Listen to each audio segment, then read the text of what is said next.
કિનારો જમતી રહ્યો છે કે પ્રભુ મારે કિનારે આવીને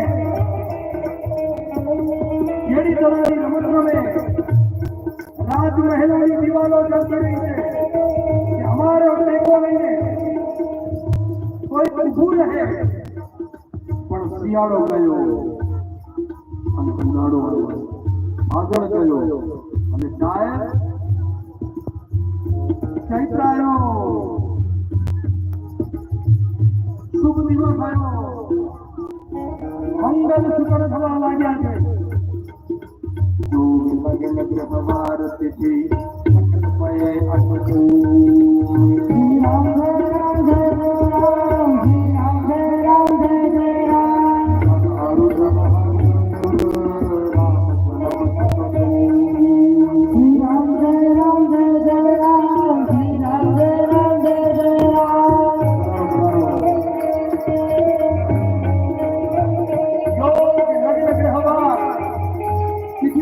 અનુકૂળ થવા લાગ્યું છે અને સાહેબ આજની તિથિ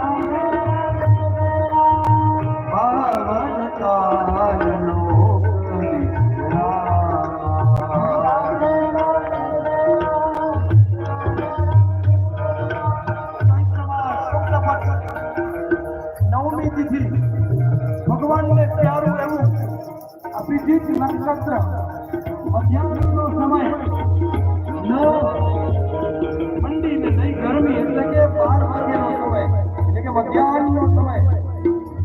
દેવતાઓ વિમાન લઈને પુષ્પુલાના ઉપલા લઈને ભેગા થયા પ્રભુના પ્રાગટ્યના દર્શન માટે પ્રવાસમાં ગયું.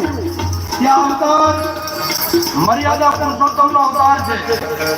આપણે અત્યારથી જ પુષ્પવૃષ્ટિ કરી અને બ્રહ્માજીની આજ્ઞા પ્રમાણે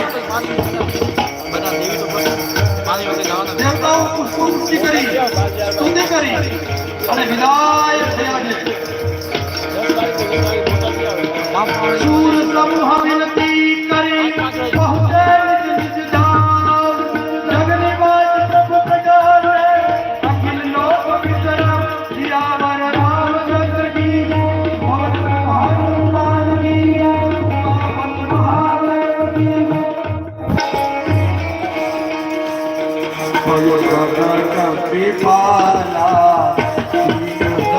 નરેશ પરમાર યુટ્યુબ ઉપર જોવો ના ચાલુ છે.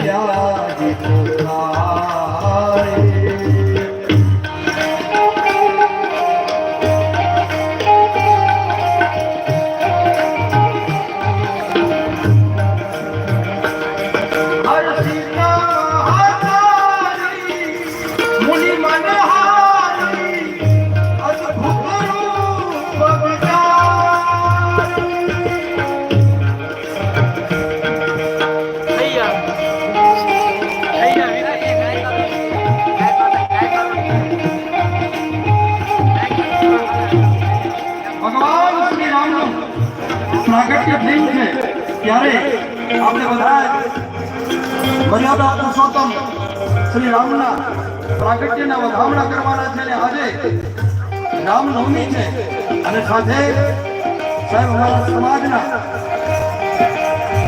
મહાસંઘના પ્રમુખ એવા અશોકભાઈ છાંગાણી સાથે મારા મામા ઉમેશભાઈ જોશી અને સાથે રમેશભાઈ, હેમાંગભાઈ, મનોજભાઈ, તમામ અમારા સમાજના પદાધિકારીઓ સાહેબ પધાર્યા છે. તો એમને પણ દેવી પૂજક સમાજ એમનું સ્વાગત કરે છે. એમને પણ સાહેબ એકવાર જોરદાર